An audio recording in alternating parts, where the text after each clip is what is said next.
Welcome to Manifold. My guest today is Sebastian Mallaby. Sebastian is one of the leading writers and journalists who covers international economics, financial markets, technology innovation, and deep economic history. It's a pleasure to have Sebastian on the podcast. We will devote most of the time to discussion of his new book, which is about venture capital. Welcome, Sebastian. Thank you, Steve. So I want to start this podcast with a recollection, which I think is factually correct. 5 years ago, it was just after the Brexit referendum, you and I were at a very fancy meeting of financiers and titans of capital. We were staying at the estate of a billionaire on Lake Como, which is a beautiful lake, one of the most beautiful places in the world up in the Italian Alps. And on a motorboat, the driver of the motorboat was an employee of our host, taking us to the meeting.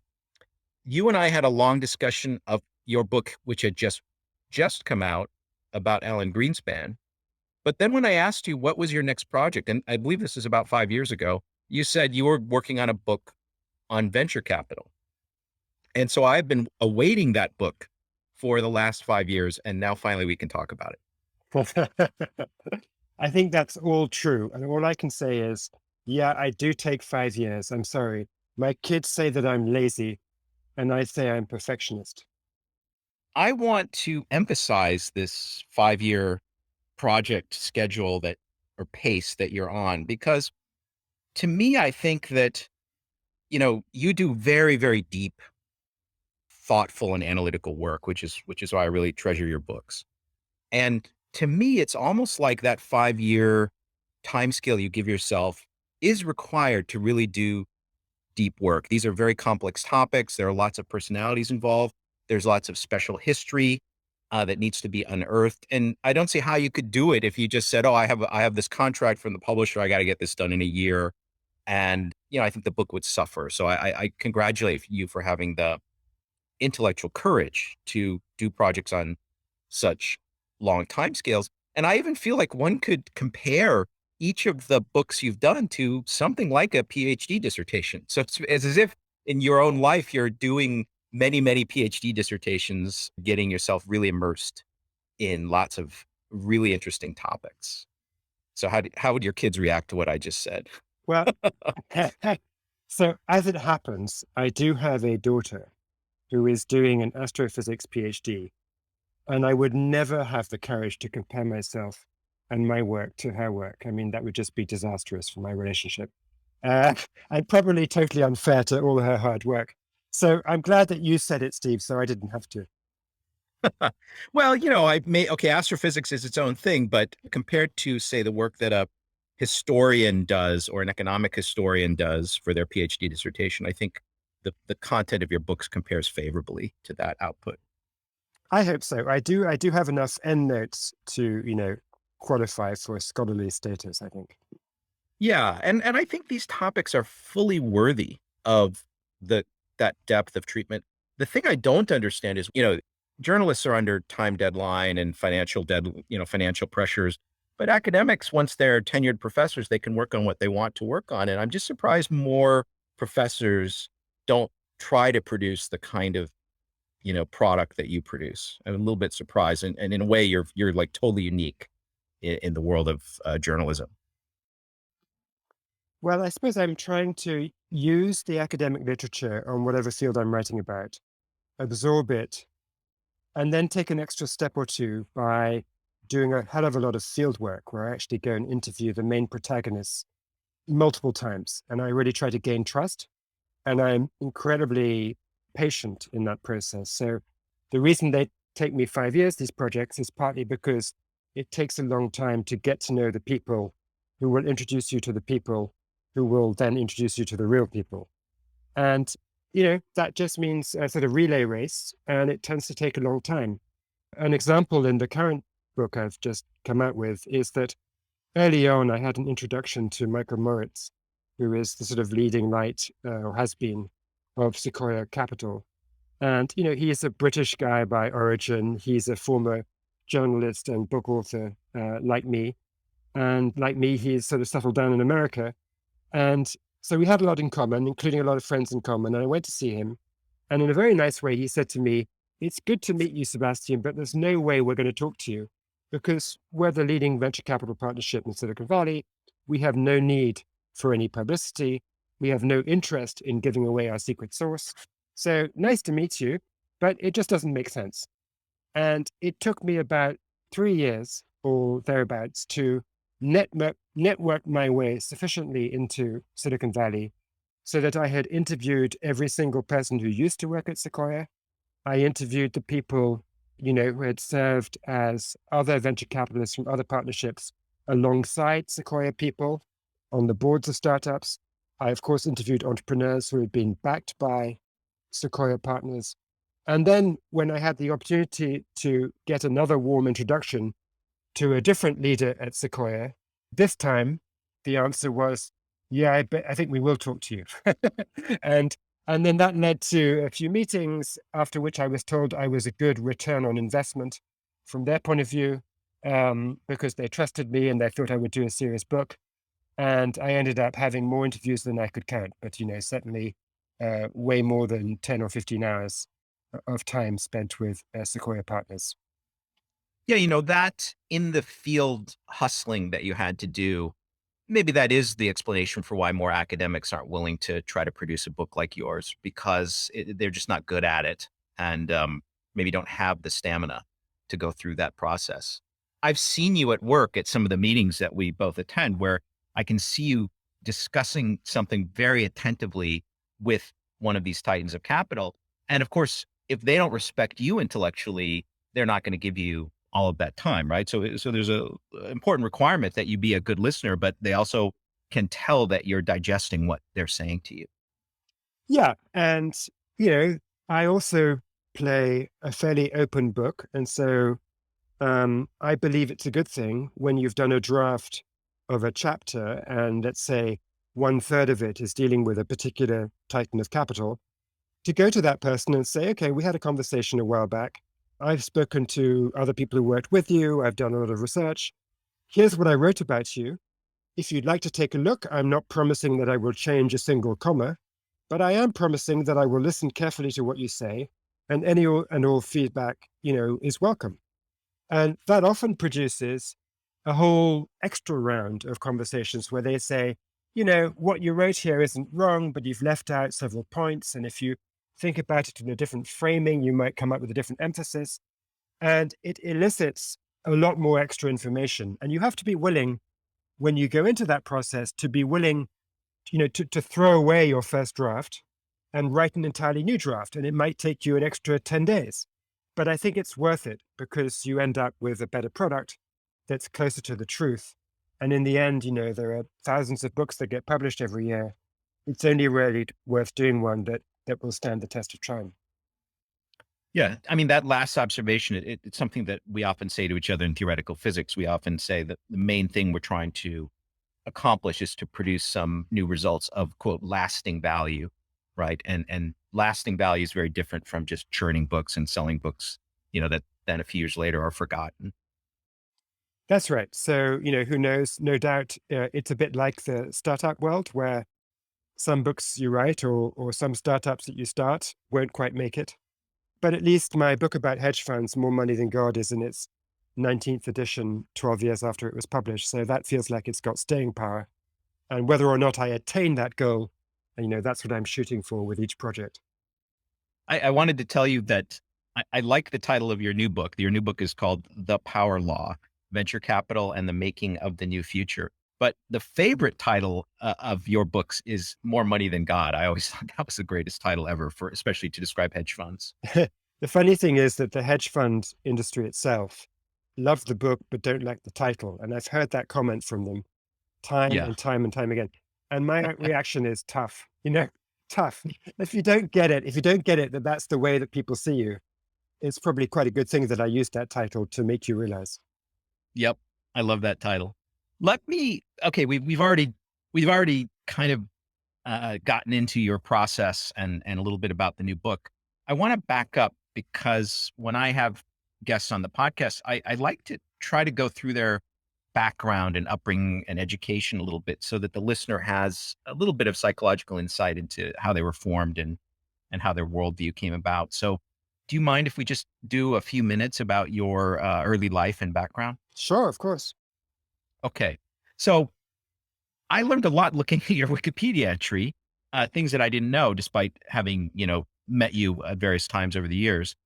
So, number one, you have the kind of elite educational background that, for example, you share with Boris Johnson. So you're a graduate of Eton and Oxford. Yes, and not only that, we are precisely the same age. So I sat in the same classrooms as him for some of my teenage years. I can report with great authority that he was kind of the same then as he is now. Okay. And he was actually a journalist for a long time before he went into politics. Yes, he was. He got fired once or twice for making stories up, but I guess that bit carried through as well. Now, at Oxford, you were both history majors. Was it the same part of history that you guys were majoring in? Actually, Or was he did classics. He did Greek and Latin. okay. I did history. So, and he was very much into student politics, whereas I was into student journalism. So there was a bit of Got a it. divergence there. Got it. So for us untutored Americans, from the frontier, what is it?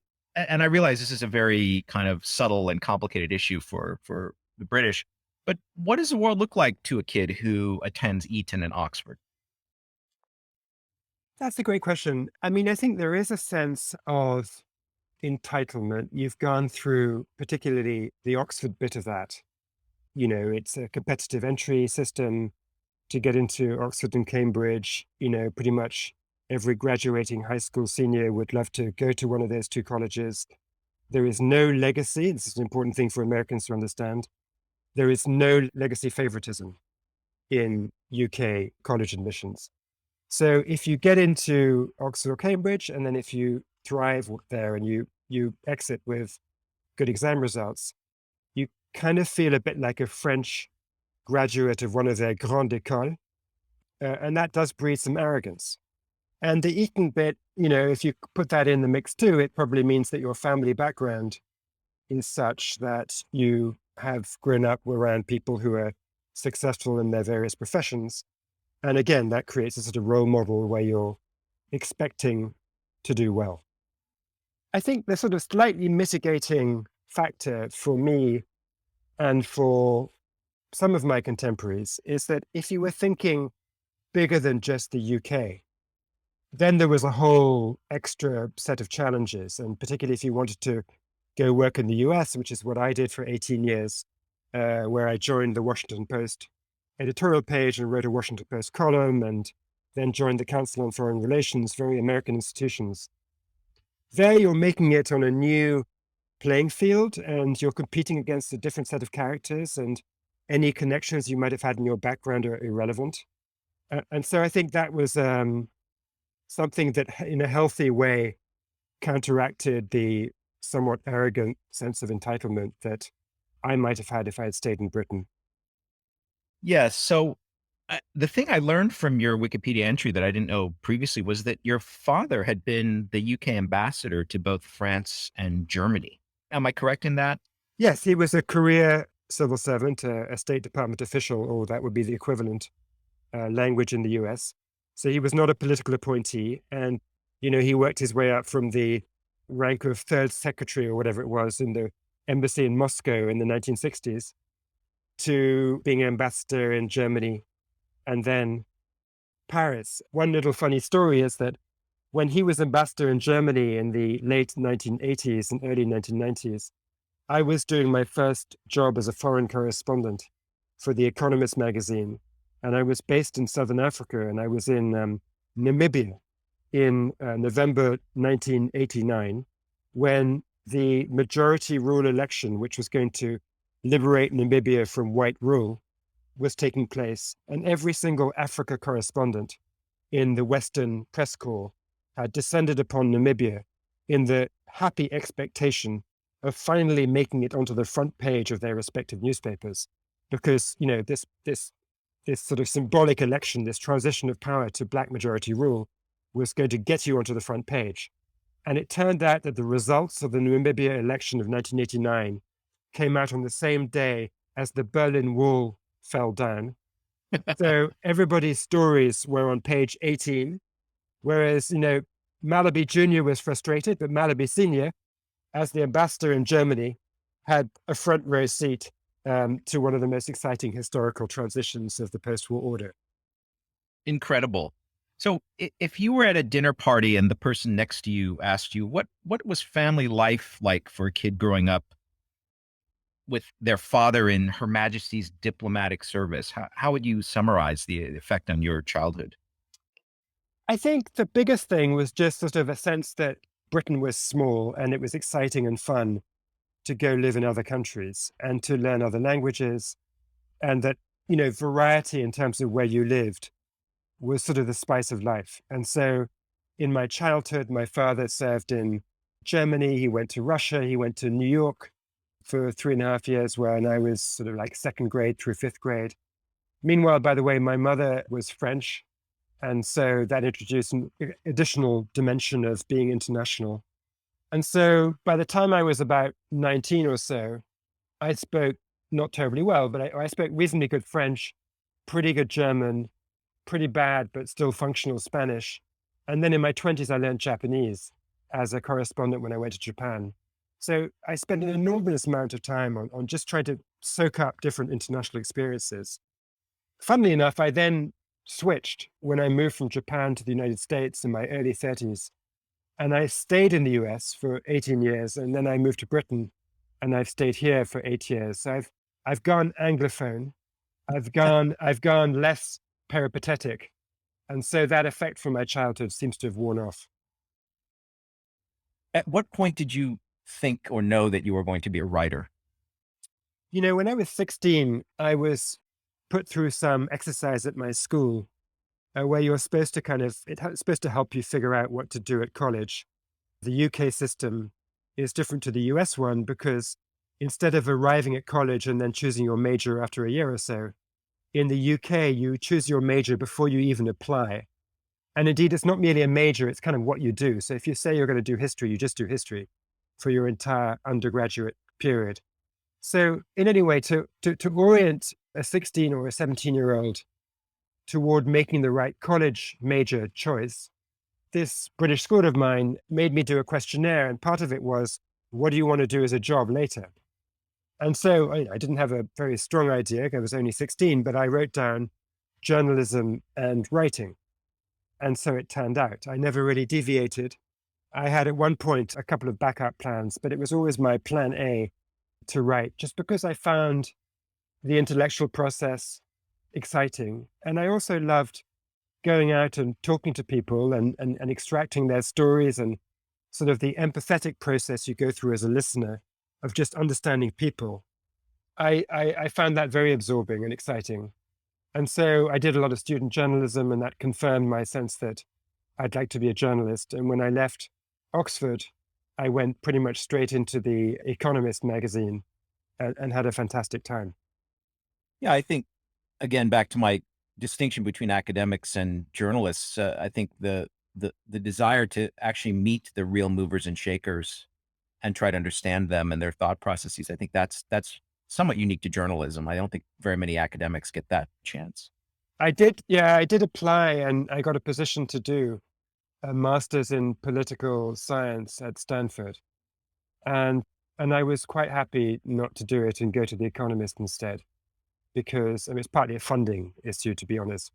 Stanford might have been a bit expensive, but it was also that I was very happy to embrace the idea of learning things in a different way through a different lens, of having the Economist brand next to my name, so that I could go and make a call to almost anybody and ask questions.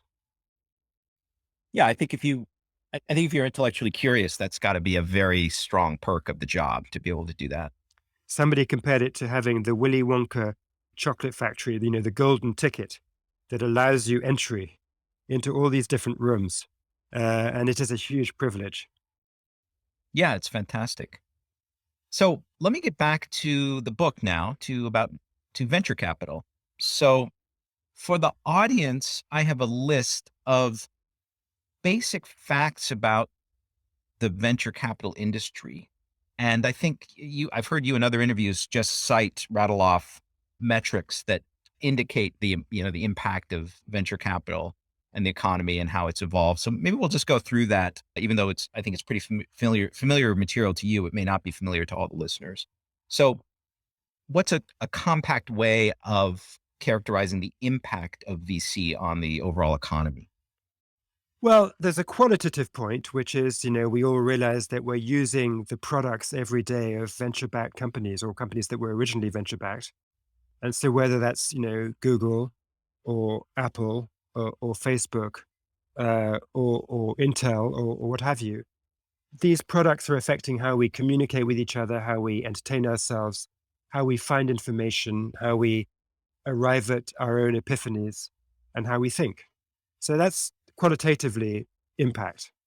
Quantitatively, the number I like to cite is that less than 1% of the companies that get started in the United States each year receive venture backing.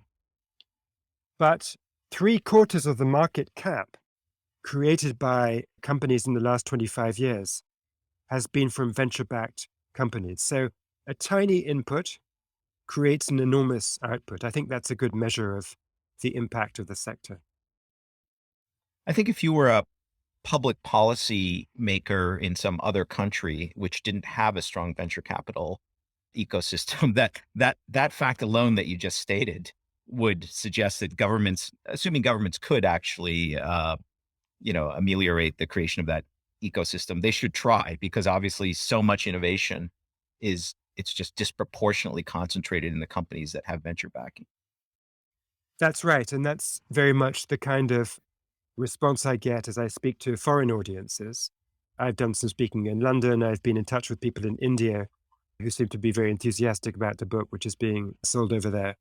And what I try to explain, and sometimes I'm explaining and sometimes I'm just reinforcing of, what the audience understands already. But I think the big point is that venture capital is a machine for manufacturing courage.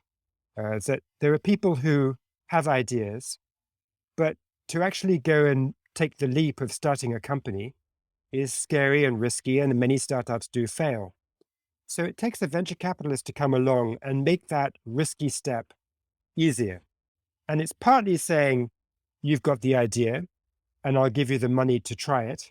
And if you fail, you can fail with somebody else's money. But it goes way beyond that, because it's also about, you've got to take this step. You haven't done it before. It's scary. But I, as the venture capitalist, have been on the boards of 25 other startups. I've seen that process over and over again. And I can coach you and mentor you and guide you on how you're going to do this. I'll be there. And then there's an additional thing where the company founder might say, well, gee, I'd like to do this. You're going to give me the capital. You're going to give me some guidance. But I'm going to have to hire some really great engineers to help me build this product. And I'm not sure how I can persuade those engineers to come and join a startup. I mean, it's risky. And then the venture capitalist says, you're right, it is risky, but what we're going to do is I'm going to go speak to these people too. And I'm going to explain to them that startups might fail. If they join your company, it may fail. But I, as the venture capitalist, back lots of other companies. And if they find they've joined a failing startup, I'll get them a job in a different startup. And so in this way, venture capitalists de-risk entrepreneurship. They de-risk the choice of becoming an employee of an entrepreneurial company. And thus they manufacture courage. I certainly agree with the thesis that venture capitalists play a very, very essential role in the tech ecosystem. And going back to my own experience, when I started my first tech startup, which was venture backed, it was right around the year 2000. And so that was sort of the first internet bubble.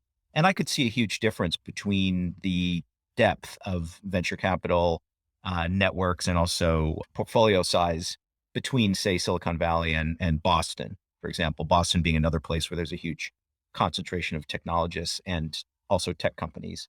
So I definitely acknowledge that part of it. I do think from the entrepreneur's point of view, the the pitch that you just gave, in other words, the kind of pep talk that the venture capitalist gives the entrepreneur or the nth engineer that they're recruiting about the extent to which the VC's network is actually de-risking life for you.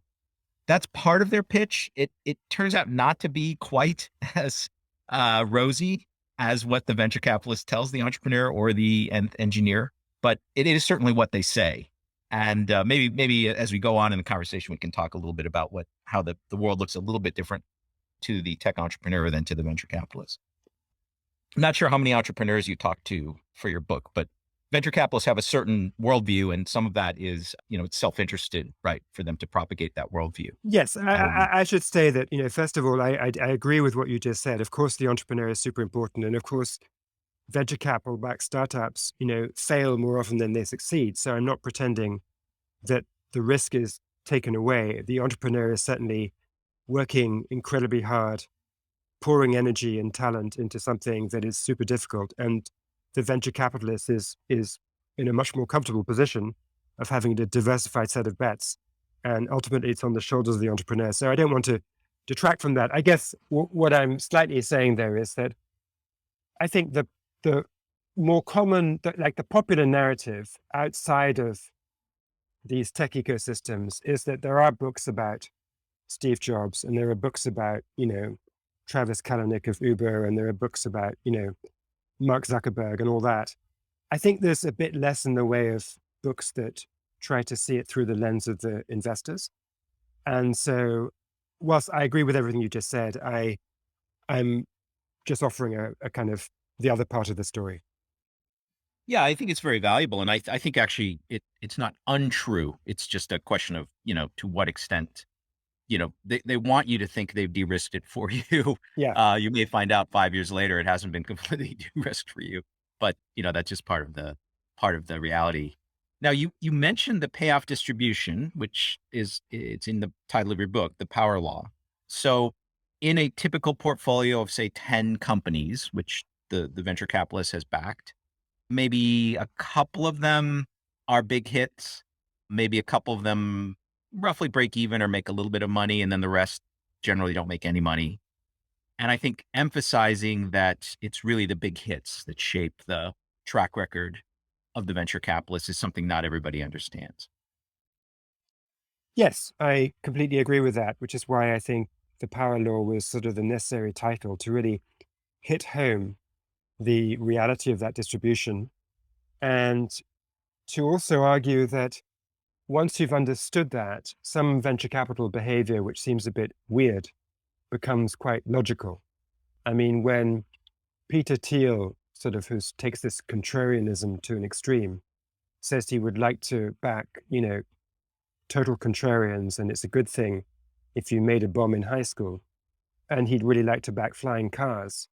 It sounds sort of crazy far out, but unless you are starting with that kind of mindset, you'll probably back companies which are a bit too reasonable, which therefore there'll be 4 or 5 different versions of them, and there'll be a lot of competition in the space, and trying to charge a decent margin for the resulting product will be tough because of the competition. So to really create a differentiated product that's going to make a lot of money, it probably may help to be a slightly unusual founder. Not a requirement, but I think it's not crazy. And some of the crazier ideas, like let's upend the entire hotel business by constructing something on the premise that homeowners will have total strangers to sleep on their couches. I mean, that was a crazy idea, but of course it was Airbnb and it worked. And so I think, this embrace of the improbable follows logically from the power law. And unless you get the full implications of the power law, it just looks like weird behavior.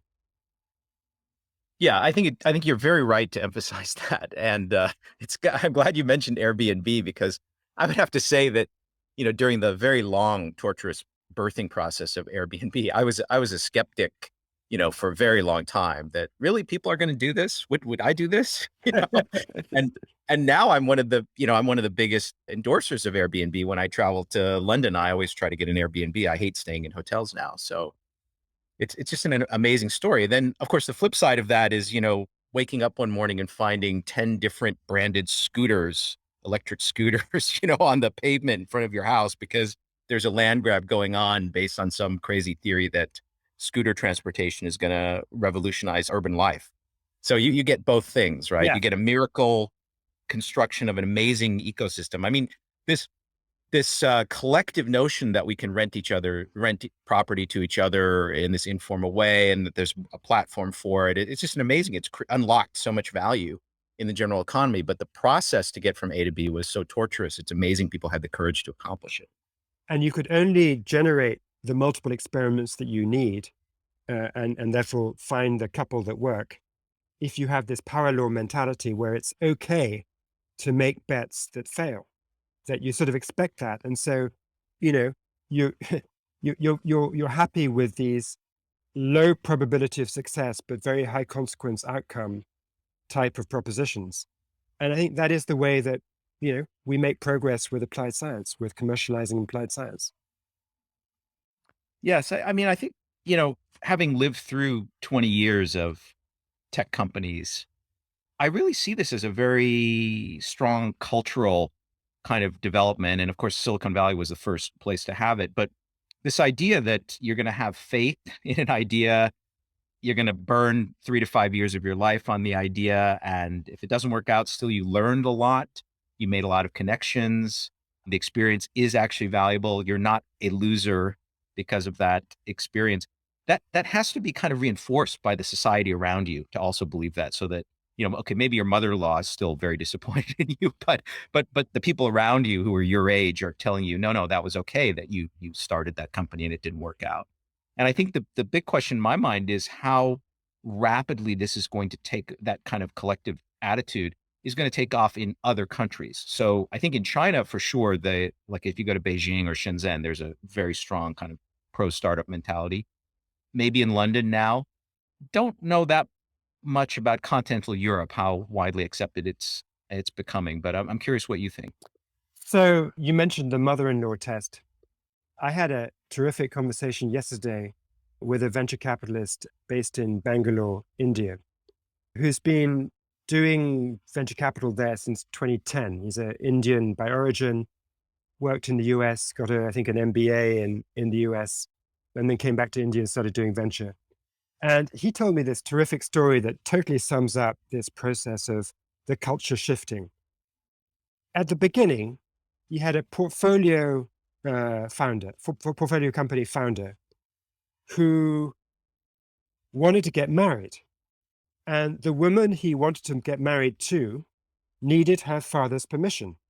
And the father was refusing to allow his daughter to marry an entrepreneur because an entrepreneur was by definition a loser.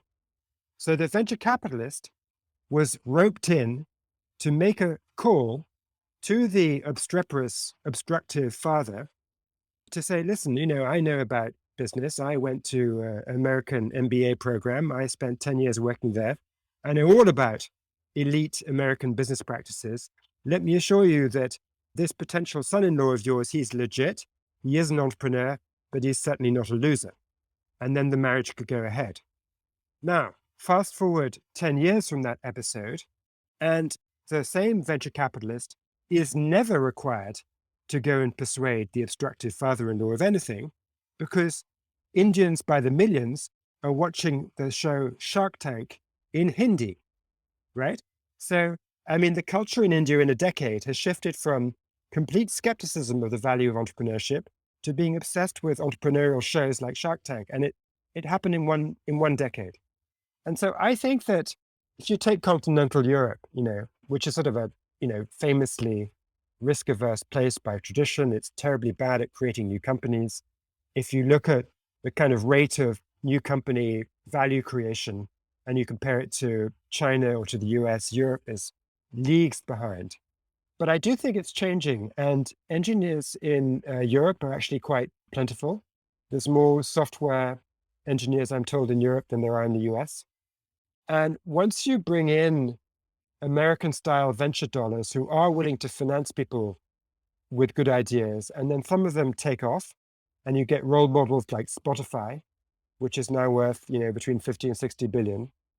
I think then it starts to change the attitudes. And so I'm pretty bullish on Europe. I think it'll take another 5 years or whatever, but I think attitudes have already begun to change and they're going to change more. I agree with you. I actually think we're past the tipping point in Europe as well now, and for some time in India.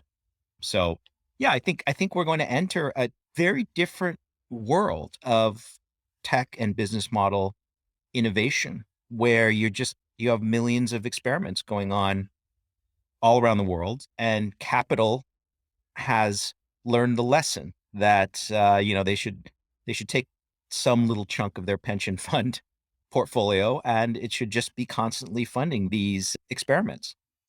And I just think the world is going to be, I think the pace of innovation is just going to accelerate. Yeah, I totally agree. And the way I frame this is because I do like history, is to put a bit of a historical frame on this. And I think that, capitalism in one sense is sort of static because price signals and markets and all that, have been around forever. But in another sense, capitalism is in flux all the time because the shape of the company, of kind of corporate formation, changes with technology and with financial and legal mechanisms. So the quick kind of three stages that I see, you start with a period before steam and electricity and railways. And in those days, you couldn't really make any use out of scale. So the typical company was a one-man shop, and that lasted until about 1850.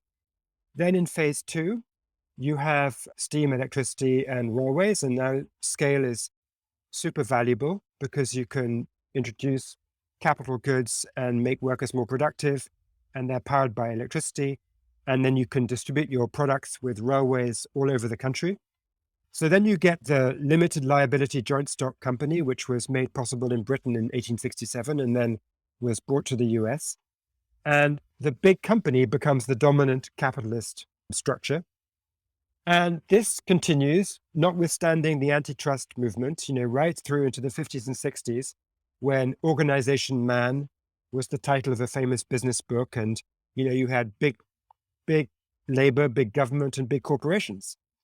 And the thing that really changed that was the advent of the personal computer, which meant that you could unbundle big corporations. You didn't need all that middle layer of sort of clerical workers doing by hand accounting because you had spreadsheets. And so then you had leverage buyouts and private equity.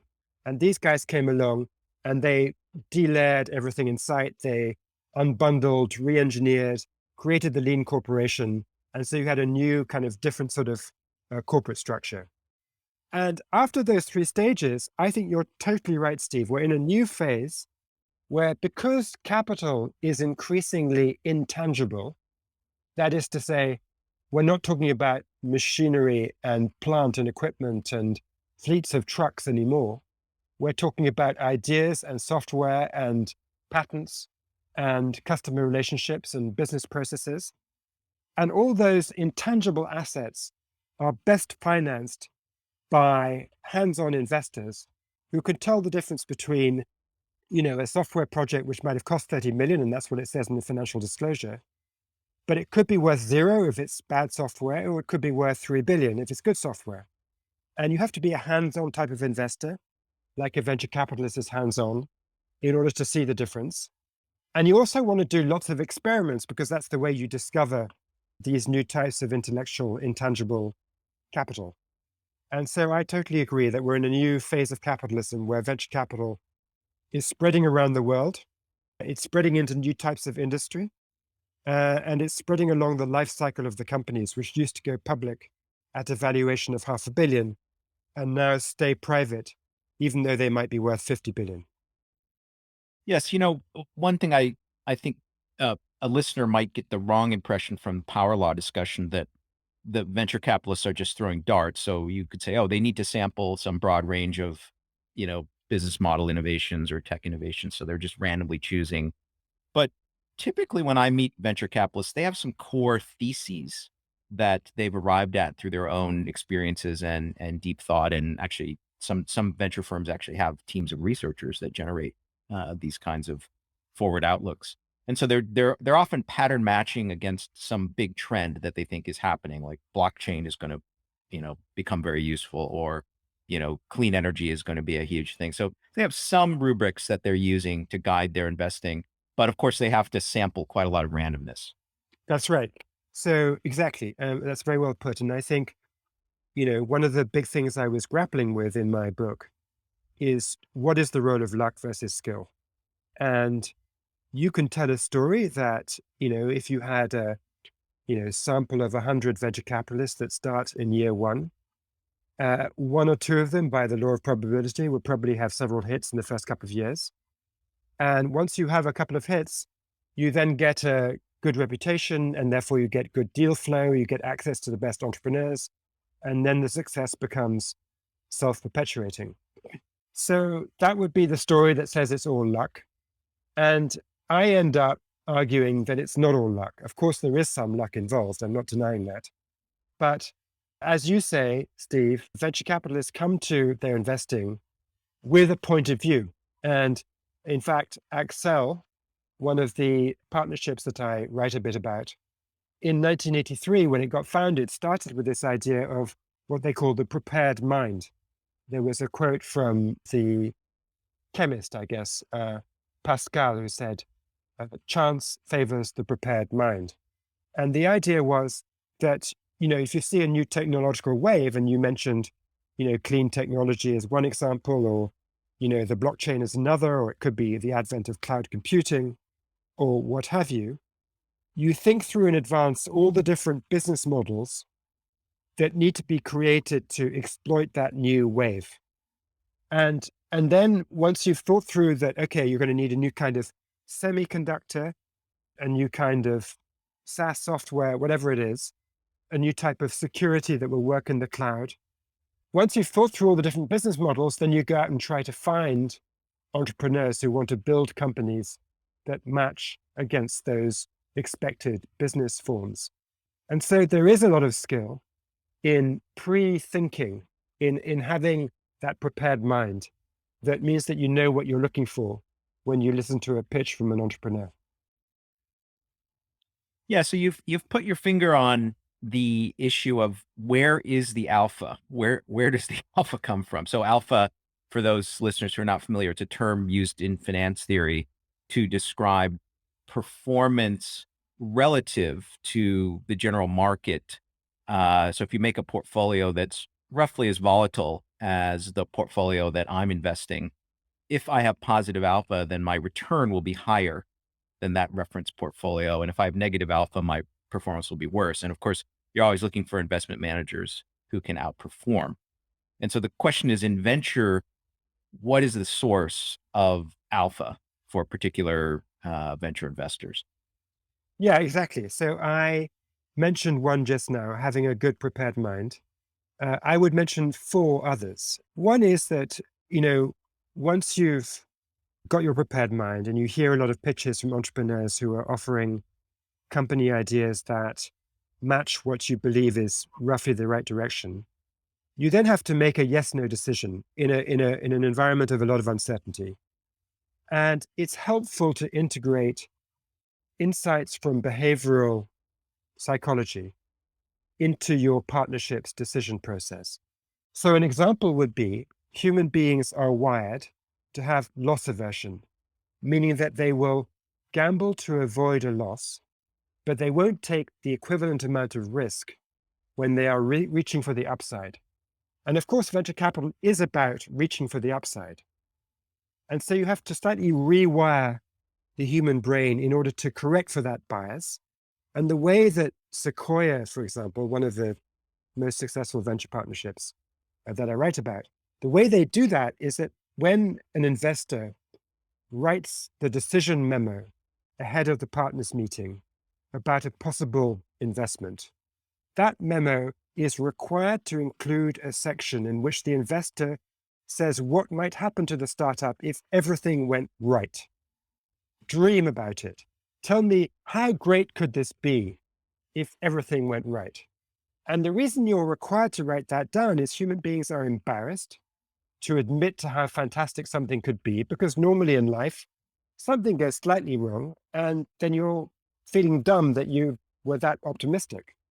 But as a Sequoia partner said to me, our job is to be embarrassed. And so we have to write that down to get through that inhibition about it. So that's one thing. In addition to the prepared mind, you have to use decision science.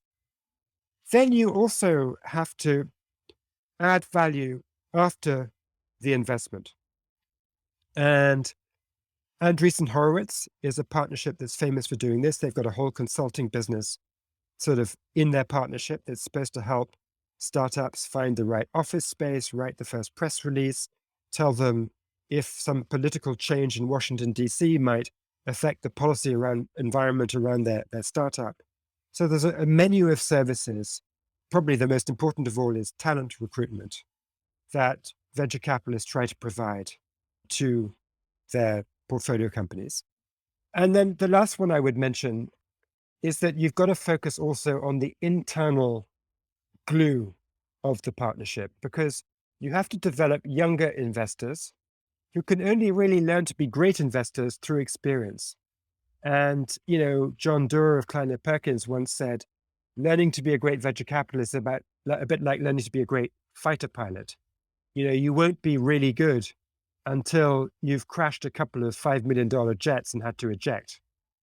And it's a brutal analogy, but there's some truth to it, and as a young venture capitalist, you need to be helped through those bruising experience of ejecting from the cockpit, because it's real people that are feeling the consequences. When a startup closes, as you will know firsthand, Steve, it's painful. I mean, people who have, put all their energy into the project for several years are going to lose out.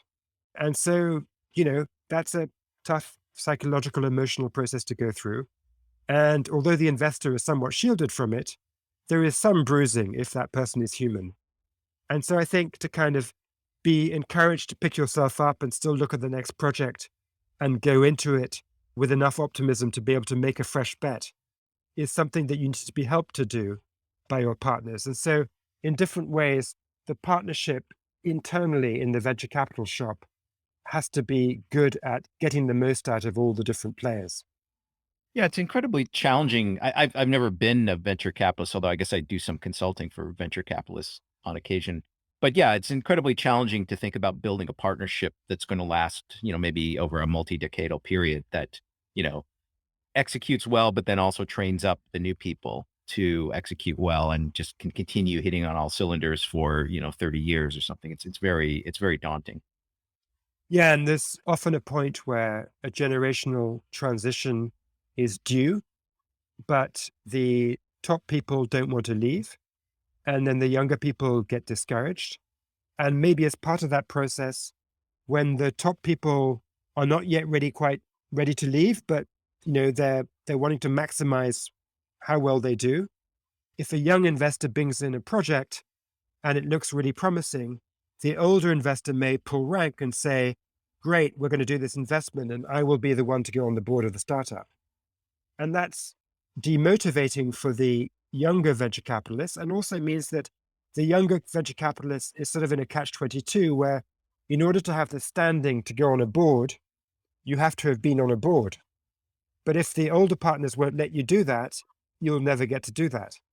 And so the really successful model is, again, I'm going to cite Sequoia. They have done the opposite. And if the young partner brings in a good investment, there's a pairing up that goes on where an older venture capitalist will go on the board to begin with.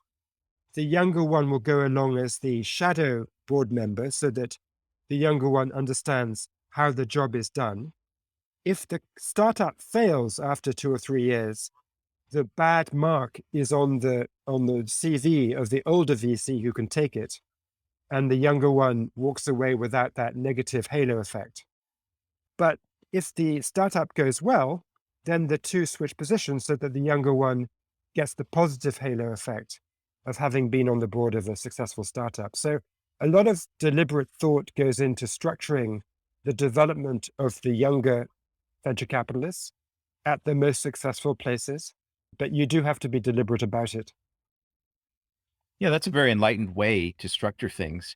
I the thought that entered my head though when you were describing that setup is that I think what they care more about is who actually gets the compensation for the upside for that particular investment. And so I'm curious whether in your conversations you spent a lot of time talking about compensation and how profits from the firm are divided. I spent some time talking about it. Of course, you know, as with many human beings, you can be open until the point where you're asked how much you're earning. And then people, you know, somehow clam up. But I did have some enlightening conversations with people who had left partnerships and then talked about the tensions that had existed over sharing comp when they had been in the partnership. And I also had conversations with some partnerships which made a great virtue of the fact that they tried to sidestep those battles by having a blanket rule that everybody would share equally in the carry, in the compensation generated by hit investments. So, I mean, I have a sense that you're absolutely right. There are tensions around that sharing. Exactly the way those tensions play out is often difficult to penetrate. Yeah, the you know, at an extreme, very different from the enlightened process that you were just describing. Another extreme is a partnership where there's maybe one more famous or most famous partner who basically takes all the, all the upside or almost all of it. And that person often can justify it because they're the ones that can go to the LPs and raise the funds. And so a whole another part of venture, which I think people are the least aware of, is not how they pick startups to invest in, but how they convince pension funds and the Harvard endowment, et cetera, to invest in their structures. So that the fundraising side. So I'm often talking to when I talk to a venture capitalist, about investing in one of my companies. Sometimes the conversation will just drift to like, oh, the guy will say, we're raising a new fund. We're raising fund 6 now. And I'm like, well, how's that going? He's like, yeah, it's taking all my time. So there's that whole other side of the activity that they're involved in. And of course, you might have a partner who's really good at picking companies, networking with engineers and young founders, but another guy who really knows how to talk to the pension funds, right? So it's almost a different job specialization. Yeah, that's right. I mean, I think that that sort of specialization is actually healthy, where you split off the investor relations a bit from the investing. I think where it becomes problematic in terms of good investing itself is if nobody can say no to the kingpin partner who decides that you're going to go all in on one kind of company. And so the famous example of this is that Kleiner Perkins, which was the number one venture capital partnership in Silicon Valley around 2000, 2001, essentially blew itself up, partly by going in too big on clean tech at the wrong time. And that happened because John Doerr, the sort of kingpin partner at Kleiner Perkins, was a believer in clean tech. And the people who might have checked him and balanced him within the partnership had quit around the early 2000s. So Vinod Khosla, who was equally successful as John Doerr had been, had gone off and started his own company. And a couple of other people who were maybe a little bit less successful, but super important in terms of the kind of internal dynamics of the partnership, and who had worked with John Doerr long enough to have the standing to say no to him. Those people left as well. And the people who stayed behind just didn't have the stature to stop John Doerr from going overboard on an idea.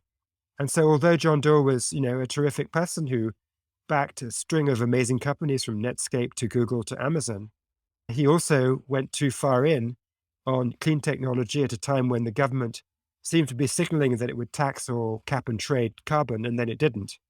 And those bets went wrong, and it cost Kleiner Perkins dearly. Yeah, it's a common story whether you're in a hedge fund or a venture fund. If you have some really dominant founder or partner, often when that person gets old, the whole thing can go off the rails.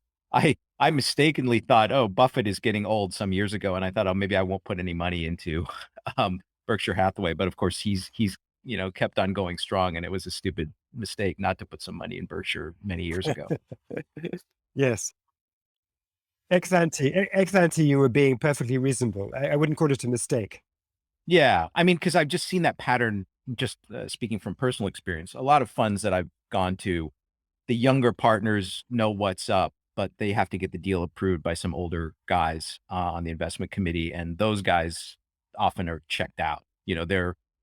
They made their fortunes on some previous generation of funds, but they still run the company. And, if they love you, that's great. I mean, they'll just write you a check. But if they don't like you, no matter how good your stuff is and how much the junior people in the firm like it, they're not going to invest. So, it just varies. The decision process, the real way the decision process works at different funds varies enormously. Absolutely. So I wanted to look into the future, and so I think we both agree that any country that knows what it's doing is going to try to encourage tech entrepreneurship and venture investing, et cetera, et cetera. So we may be heading for a future where this is an exaggeration, but you might have a VC on every corner. At the same time, just starting to see democratize venture investing where through some online platform, a little guy who I think doesn't even need to be a qualified investor. That's a sort of US securities exchange category for individuals. You have to have a certain income level or net worth to be a qualified investor in the United States. But these democratizing platforms would let, I think, almost anybody collectively invest in some early stage startup idea by just pulling their money through an internet platform. So I'm curious if you have any ideas on how the industry is going to look, say 10 years from now. My sense is that new innovations in terms of the check size of the investors, how they access the companies, is it through some internet platform or whatever, those will happen and they will change the industry around the margins, but they don't change the core. If you think about innovations that have stuck, for example, angel investors were not really a factor until the late 1990s. Now they're a big factor, and they have been institutionalized because you have incubators like Y Combinator that, in a very systematic and sort of process-oriented way, take batches of founders and give them equivalent of angel or seed checks to help them get started. So this has become a new wing of the tech investing ecosystem.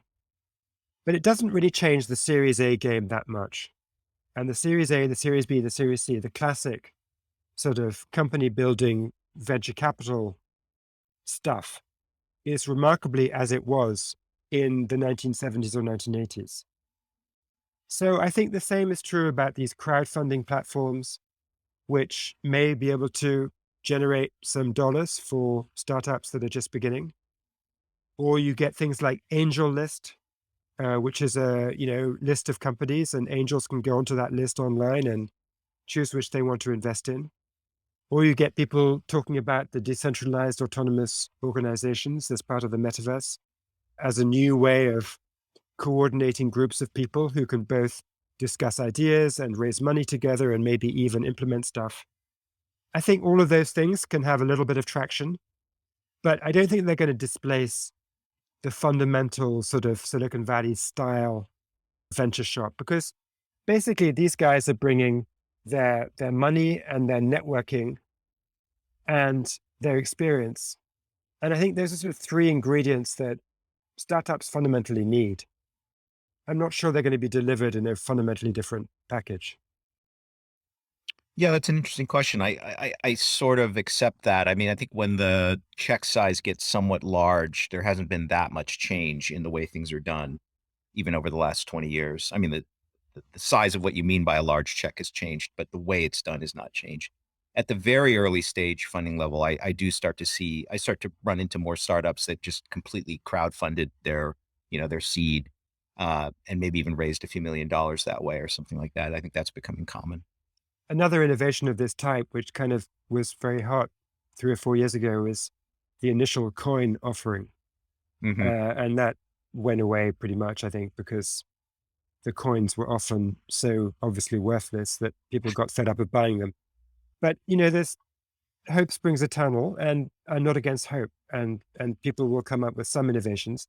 The most important and sticky of these innovations has been, the Y Combinator model of bringing very, very early stage company ideas into sort of summer school type startup settings.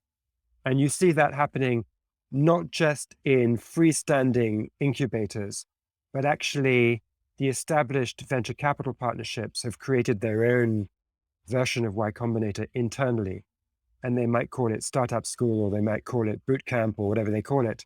But basically, they're doing the same thing of offering some coaching to really early stage entrepreneurs, some, initial capital in very small amounts, and then helping founders get towards Series A when they would write a classic normal venture check.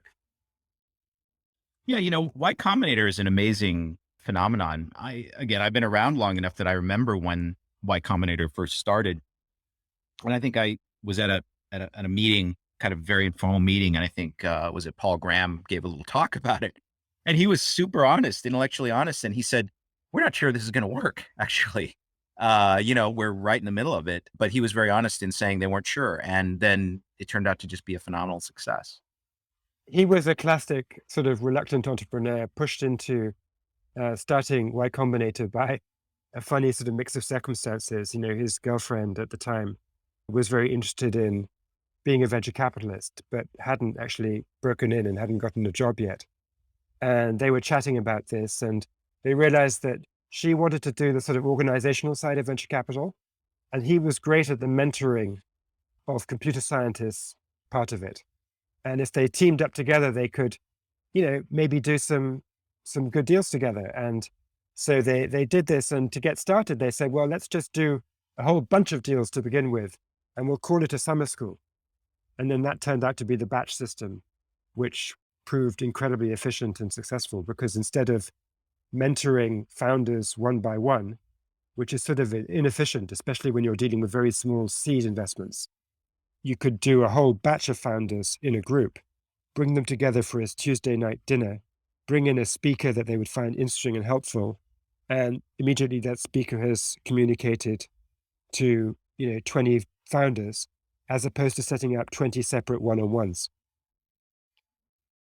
Yeah, I'm a little too old to, have experienced Y Combinator because by the time it came around or became mature, I had already done startups the old-fashioned way. But I was always very interested in watching it from the outside.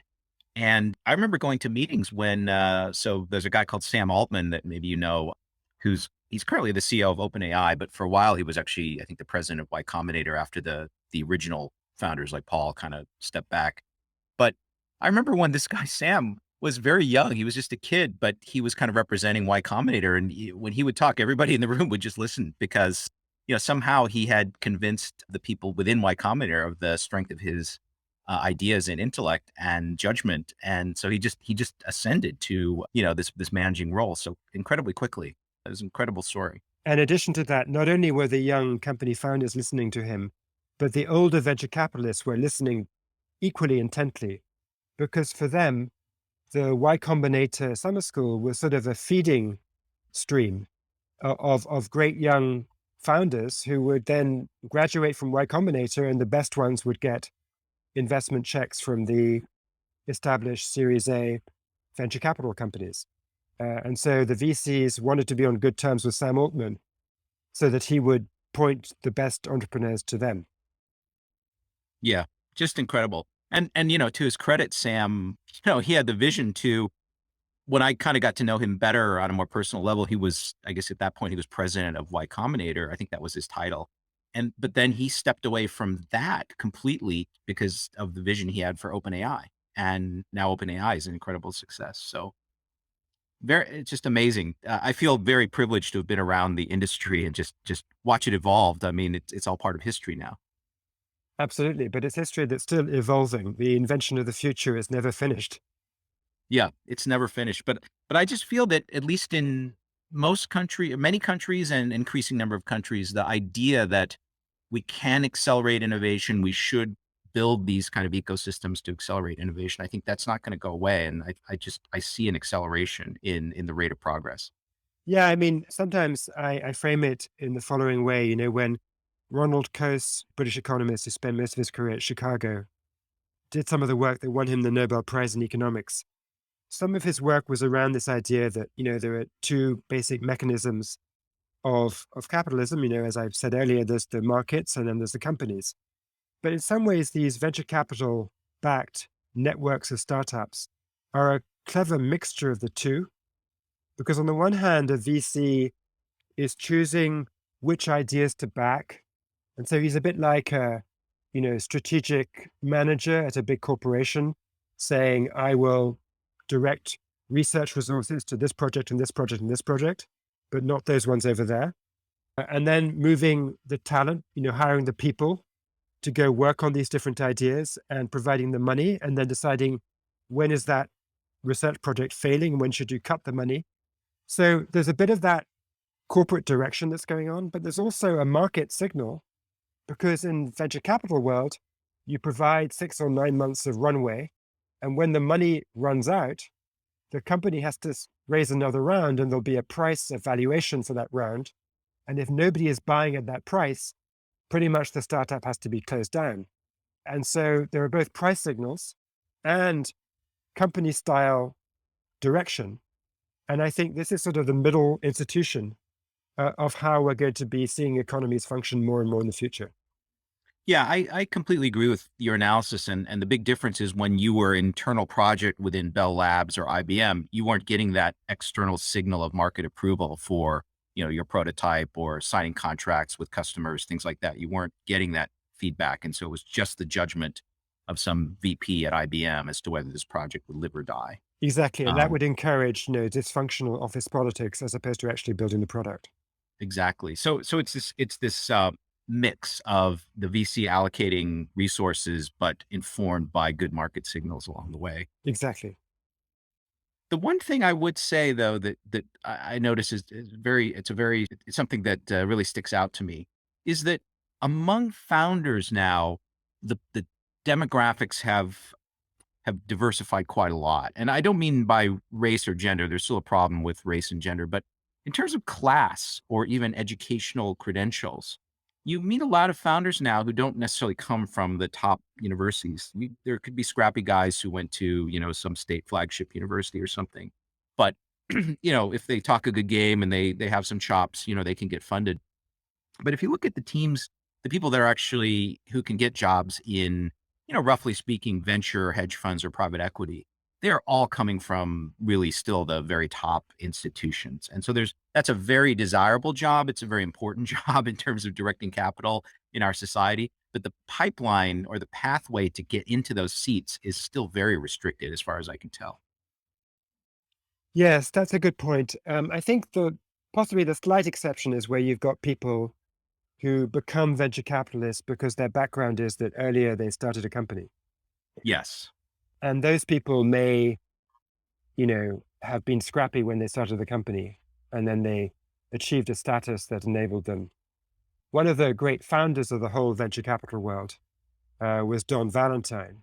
He founded Sequoia in 1972, and he went to Fordham University, which is not part of the big elite. But, he left Fordham. He went to be a semiconductor salesman at National Semiconductor. He was very good at that. He worked incredibly hard. He had a lot of hustle. And he started doing his own angel investing, or when it wasn't really called that, but that's what he was doing. And when that worked well, he was picked up by a financial firm and given a job as being a tech investor. And he parlayed that into founding Sequoia. So the origin story is scrappier than your observation, but I think your observation is broadly true.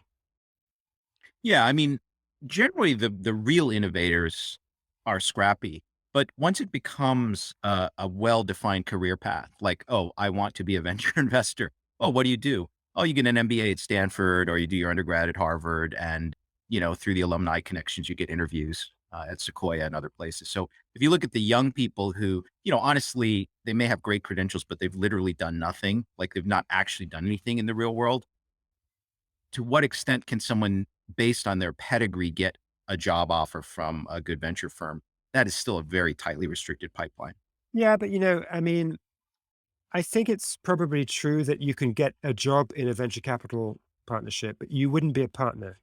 I mean, if all you've got is the right credentials, I don't think you're going to be made an investing partner. And so, I mean, just to illustrate, Andreessen Horowitz began life in 2009 when they founded the firm with a rule that in order to be an investing partner, you had to have founded your own startup before. Now, that turned out to be an overly restrictive filter. And so they've relaxed that, after about 10 years. But the fact that they even began with the filter is telling you that you couldn't just go get your engineering degree from MIT and your MBA from Stanford and then say, hello, I want to be a venture capitalist. You wouldn't have gotten the job, at least not at Andreessen Horowitz. And I think also not at Sequoia or somewhere like that. I mean, if you take the profile of someone like Rudolf Botha, who was hired when he was around 30, yes, he had had a Stanford MBA, but he'd also been the chief financial officer of PayPal, a very successful startup after that. And it was certainly the latter experience that qualified him to be hired as a venture partner. Yeah, I mean, one path into it is you've accomplished something in the real world, i.e., you built your own startup and people know you, and then they say this guy would make a great venture partner, so let's bring him in. But the sort of tried and true path where you come in as a junior, an associate, that seems to be very pedigree focused still. And of course, not all those junior people are going to rise to the level of an actual partner at the firm, but a pretty big chunk of the partners are drawn from that pool. Mm. So I just noticed that path, like, I guess I'm thinking this way because I have kids, right? And I'm thinking like, oh, if my son wants a good career path and he's interested in venture or something like that, he should probably go to an elite undergraduate school. That would probably be step one. And so I can't help but notice that pattern. Yeah, no, I agree with you. And I just make a tangential point, which I think is worthwhile, which is when it comes to the startup founders, we often talk about people who do well in life because they, of course, are smart and hardworking. But a standard line would be, yeah, but they also started with money and connections. And the thing about venture capital is that it provides somebody with an idea with money and connections. And so, to some extent, it's not a perfect substitute, but to some extent, when a venture capitalist is backing an idea from a founder who comes from a scrappy background, it's an egalitarian mechanism for providing that money and that connectivity and knowing the right people that the founder by himself might not have had. Oh, I agree with that. I think overall venture, in terms of the entrepreneurs that it funds, is a vehicle for egalitarianism and also meritocracy, because the incentives are aligned to really say, of course, you might have some belief that, oh, because the guy went to Princeton, he'll be a good entrepreneur. But I don't think too many venture capitalists feel that way. So they really are trying to evaluate the individual as an individual to say, like, is this guy going to be a great founder for this company? Right. Yeah, and in that sense, I think the incentives are properly aligned in venture to help talented people get ahead regardless of their background. Agreed. So, Sebastian, I think we're well over an hour, and I'm conscious of not using too much of your time, although I really enjoy this conversation. Do you want to make any final remarks? Any aspects of your book that you think should be emphasized that I didn't get to? I guess maybe just a last thought is that one of the things that surprised me the most in my research was to find how the origin story of China's tech ecosystem was kind of similar to the origin story of the Silicon Valley one. I sort of had an inkling that if I went to look at how Silicon Valley really took off, how it overtook Boston, the venture investors would be part of the answer. And that did turn out to be the case, that I think really because the West Coast venture capitalists were more risk hungry and moved faster, hustled more, and were more hands on, they enabled the West Coast companies to overtake the East Coast cluster around Boston. And so around the 1980s, Silicon Valley emerged as the top innovation cluster in the world. But what blew me away was that when I went to China and figured out how did Alibaba or Baidu or Tencent or Sina or Sohu or NetEase or any of these early Chinese digital economy companies, how did they get started? The answer was, again, that they got American venture capital and they got American venture legal advice, which enabled them to issue stock options to employees and therefore attract really talented people who could build a world-class company. And so that centrality of venture to building entrepreneurship across two very different countries was a remarkable finding. Yeah, I think your characterization is historically accurate. So it was really a lot of American funds reaching out very early on in China that got a lot of the biggest platform companies started in China. I think that's exactly what happened. Now, I would say things are quite different now. So now there's really a huge indigenous venture ecosystem, in China, and it's actually spread over obviously multiple megapolises in China. So it's now its own thing. But it definitely had its seed in West Coast venture firms trying to get in on the China action. Exactly. All right, my guest today has been Sebastian Mallaby. Sebastian, has been a pleasure. I urge every listener out there to buy a copy of The Power Law, Venture Capital and the Making of the New Future.